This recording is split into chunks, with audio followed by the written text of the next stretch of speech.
It doesn't matter whether you're brilliant, intelligent, worldly, or naive. Every human being can be scammed. Yes, when you hear about a scam secondhand, the red flags can seem obvious, and you might think that victims of such scam were gullible, unintelligent, or greedy. In a 2016 book, The Confidence Game, Maria Konnikov wrote, "When it comes to you, I see clearly. When it comes to myself, I see what I want." Whether it's the Baker estate scam, which took place for over 70 years till 1936, or Charles Ponzi, who in 1920 raked in an estimated $15 million in 8 months, or that 60-year-old woman who was catfished and lost all her life savings, the red flags seem obvious to you, and you wonder how anyone could fall for such scams. What isn't obvious in the retelling of the story of scams, however, is the intense emotional state scammers create, which can work on almost every human being, depending on your current state of mind or how your state of mind changes due to someone's life situations, which I'll explain in details later in this video. For now, let me show you 3 basic ingredients that make scams work and explain why we are all vulnerable with those ingredients. 1. Human capacity to trust. 2. Humans' emotions. And 3. Our desire to have a better life. Except you're a stone, a tree, or a ghost, you have the capacity to trust. You have emotions and you have the desire to make your life a little better. All these attributes are what makes us human. At the same time, they make us vulnerable to scams, and I want to explain how that works. According to sociologists, trust is one of several social constructs, an element of the social reality. Humans' capacity to trust isn't what we learn as an adult. In fact, our willingness to trust can be traced to the neurobiological structure and activity of our brain. According to the psychologist Erik Erikson, the development of basic trust is the first state of psychosocial development occurring during the first 2 years of our life. In her book, Barbara Mitzal described 3 basic things that trust does in the lives of people. It makes social life predictable, it creates a sense of community, and it makes it easier for people to work together. So, without the capacity to trust, you'll not be alive, because every single thing we do as humans, starting from using our toothpaste in the morning to driving to work, talking with anyone at all, or even watching this video, takes place because of some level of trust. Even though humans could be intrinsically skeptical and difficult to persuade, as neuroscientist Hugo Mercier noticed, you can also make them less logical by increasing the intensity of their emotions, and scammers know how to do this more than anyone else. Now, this is how it works. Let's call this man here Jude, and this woman Rachel. As adults, both Jude and Rachel think they are rational human beings, and it seems so because they can think, analyze things, and make intelligent decisions. Well, most of the time. But there is a problem. 2 problems, actually. Problem number 1, both Jude and Rachel are primarily emotional beings. Emotion, not logic, is the foundation of human life. According to psychoreg.org, by nature, human beings are, first and foremost, emotional creatures. We are motivated and activated by emotions. Emotions are the drivers of our behaviors, as they automatically tell us what's important or unimportant. Scientific research like this one is showing us that our emotions are instinctual in nature and are encoded within our genes. The problem with this is that our entire life is being ruled and controlled not by logic but by emotions. Think about emotion as the human heart, and our logic as our eyes. You can remain alive even if you close your eyes for an entire day, but you're dead if your heart stops beating for a few minutes. The second problem about human life is that, in fact, you cannot make any single decision without emotion. Some years ago, a neuroscientist, Antonio Damasio, made a groundbreaking discovery. He studied people who have damage in the part of the brain where emotions are generated. He found that they seemed normal, except that they were not able to feel emotions.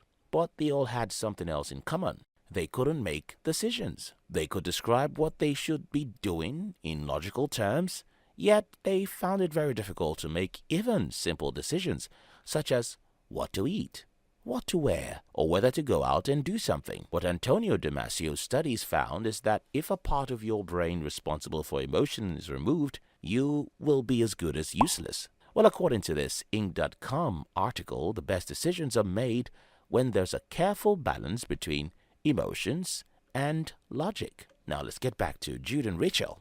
What do you think anyone can do to make any of these people make a wrong decision? I'll tell you. Very simple. Make them feel intense emotions. It doesn't matter whether the emotions are bad ones like sadness, anxiety, or good ones like joy and excitement.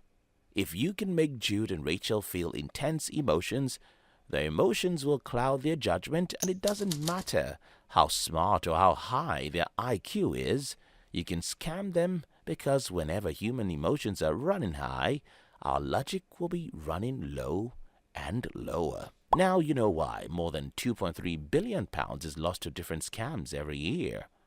Why more than 60% of Americans have been victims of scams in the past, and why this woman was able to scam thousands of people $4 billion with her cryptocurrency scam. 1.5 years after we launched our cryptocurrency OneCoin, I think today we spoke a lot about the network, the vision for the network, how big we want to be. But as always, I want us to remember what this network is about. To figure out how to protect yourself against scam, you have to enter the mind of a scammer and see how they think. So let's say you're a scammer and your name is James. Remember, as a scammer, you have 3 simple weapons: human emotion, human capacity and willingness to trust, and the human desire to have a better life. The first thing you'll have to do is to pick a piece of paper and write down some of the strongest human emotions, because those are your greatest weapons. In his 1773 book, Treatise of Human Nature, Scottish thinker David Hume wrote, and I quote, "Reason alone can never be a motive to any action of the will. It can never oppose passion in the direction of the will. The reason is, and ought to be, the slave of the passions, and can never pretend to any other office than to serve and obey them." David Hume then proposed that human actions are motivated by fears, desires, and passions. So, James will write, passion, or feeling of love, greed, or desire to have more, and fear, or being unwilling to suffer pains. The second thing you want to do is figure out the people who can easily be aroused, whose emotions can easily be intensified in some way. Who do you think will fall into this category? Well, first, people who are in any transitional period of their lives. In her book, The Confidence Game, writer and psychologist Maria Konnikova dissects the psychology of the con, and she finds that while everyone is potential prey, there are signals that ideal victims give off. There's one thing in particular that makes anyone, intelligent or not, a good victim, she told Business Insider. And that is not a personality trait, it's not a demographic trait, it's a situational kind of thing. Where are you at this point in your life? People who are going through life transitions become more emotionally vulnerable, and con artists can spot that. Whenever we are at any transitional period of our lives, whether positive or negative transitions, we become more emotional, and con men use this as an opportunity to defraud us. Example of the transition period are someone who just got a divorce, someone who gets fired, someone who loses a loved one, someone who gets a promotion at work, someone who just got retired, got married, or just had a new child. Because our emotions run high at any of these periods, our logic runs low so that we become vulnerable. The woman I'm about to show you was scammed of $6,000. Listen carefully to what she had to say. This is just crazy. I can't even believe I did this, but whatever. Hey, you live and you learn. So I was going through my divorce. Basically, I was like halfway through the process, and I decided to invest in an event that an individual was doing. She was going through a divorce. That's the point. On a normal day, she's a logical being who can smell deceit. But going through a divorce had made her emotions cloud her logic. The next woman I'm about to show you lost about $120,000 to a scammer. Now, listen to what she had to say. Okay, so my name is Shannon Brown. I currently live in Aurora, Colorado. I was married for 30 years, and 3 years ago, my husband passed away. I didn't like being without anybody. Aha, there you have it. She lost her husband. The 80-year-old man I am about to show you was scammed of $29,000. Listen to him carefully. Thank you. Meet Ed Ramsey, a San Diego original. He's proud of 81 years of accomplishments. This is when I was in the sheriff's department.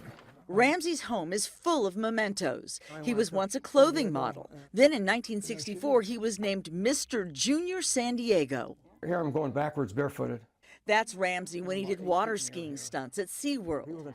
And here he is with his beloved wife, who died 9 years ago.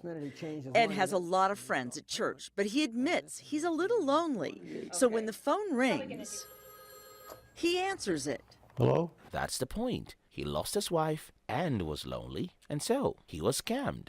If you interview 100 people who were scammed, more than 50% of them will be in some transitional periods in their lives. They just got married, just lost their jobs, became millionaires, retired, got a divorce, or something of such nature. Okay, so what accounts for the remaining 50% of the victims of scams? So it turns out that just as James can prey on people while at their transitional period of their lives, he can also raise their emotions artificially. To do this, two particular emotions are easy to arouse. One, emotion of greed, and two, emotion of passion. According to the 17th century philosopher Thomas Hobbes, man's desires know no bounds. Man will never and can never be satisfied. Man's existence is defined by his greed. Man is in essence a greedy being. Now, let's see how con men use this common weakness against us. 2 months ago, I saw an ad on Facebook that took me to an article written in Forbes, which I read. It was all about Holly Willoughby from this morning trying her luck with Bitcoin. And within the hour, apparently, she doubled her money. It was all so simple. And this article says that loads of other celebrities, loads of other people are doing it, and it just doubles their money in no time at all. And it's so easy and it's so great. And I mean, who doesn't believe Holly Willoughby? So I clicked on the link and I thought, well, I'll just have a look, see what it's all about. And I put in my phone number and my email address and my name. Like thousands of people, the woman I just showed you was a victim of a crypto scam. She wanted to double her money within a few weeks. Then comes Anne Sorokin. You need to meet Anna Sorokin. She convinced New York's rich and famous she was a German heiress about to inherit a $60 million fortune, and then used her lies to live the high life on their money. Then comes Elizabeth Holmes.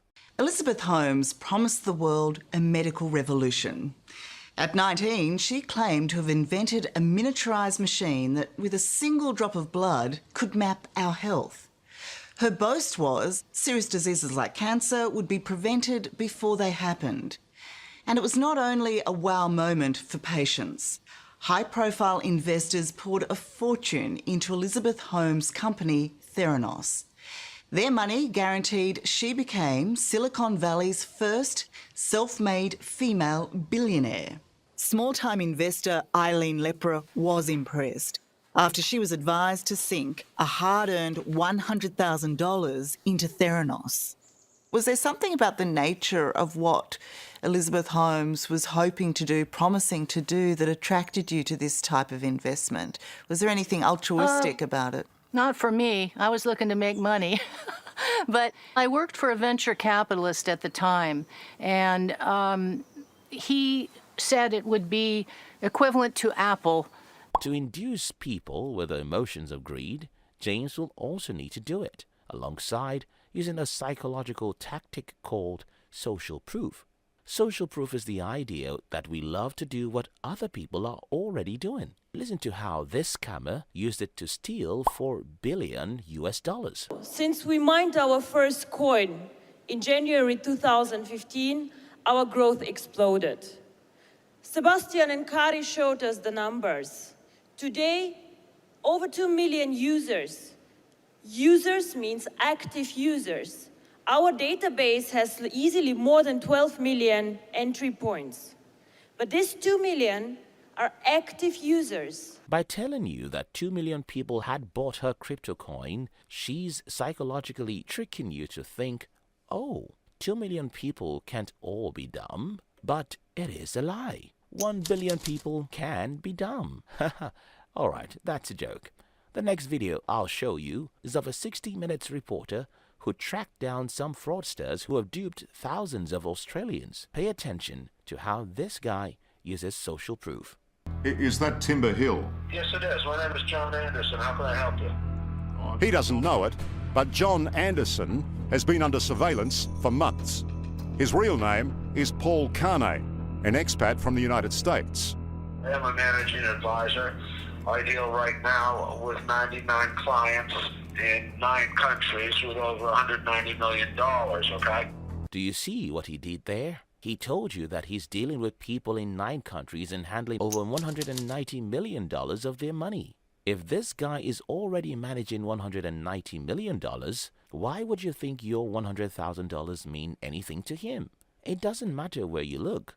Ponzi schemes, multi-level marketing, crypto, or online scams, greed runs as one of the most effective emotions for a scammer to get our money. And all of us have some level of greed, especially when you combine that with some other issues like someone transitioning, as I explained earlier.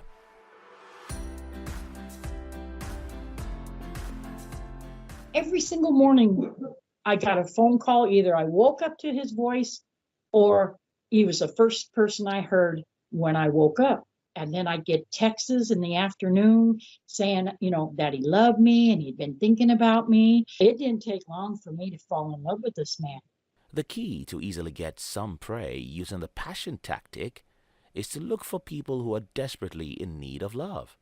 People who are divorced, those who lost their lovers, people who are singles, or those who are not happy in their romantic relationships. Oh God, that's like 90% of the world's adult population, which is the reason why romance scam is one of the most common scams in the world. In fact, more than $304 million was lost to romance scam alone in 2020, according to American Federal Trade Commission. So, in conclusion, I started this video by announcing that anyone can be scammed, and that's the truth. Just about anyone can be scammed, regardless of how smart, intelligent, or brilliant you think you are. But you have to understand the simple fact: you won't be scammed when your logic is running at equilibrium with your emotions. To get scammed, your emotions need to run high, and scammers know this very well. So here are 2 things you have to do. First, pay attention to your transitioning periods and avoid major decisions during that period. You must have heard it said before that you shouldn't make decisions when you're angry. Well, you better don't make any major decisions when you're happy, excited, sad, depressed, or overwhelmed with any emotion. When you just get married, got divorced, get a promotion, win the lottery, or lose a loved one, that's when you're most vulnerable to scams and, of course, deceptions. So, avoid taking any major decisions during this period because your logic has been switched off by your intense emotions. The second is to be aware of good offers. Usually, if something is too good to be true, it's probably a lie. There's a science behind wealth creation, and there's never a quick way to make money. Third, be wary if someone loves you too quickly. Believe me, true love often takes some time. If anyone sees your picture online and claims to have fallen in love with you, it's probably not love. Yes, I can like you by seeing your pictures, but I need a lot of time with you before I can love you. On page 113 of his book, Art of Seduction, Robert Greene wrote, "Seducers draw you in by the focused, individualized attention they pay to you. The goal of James is to make you feel loved, make you feel beautiful, and make you feel special. With these emotions running through your mind, your logic is completely out." Thanks for watching.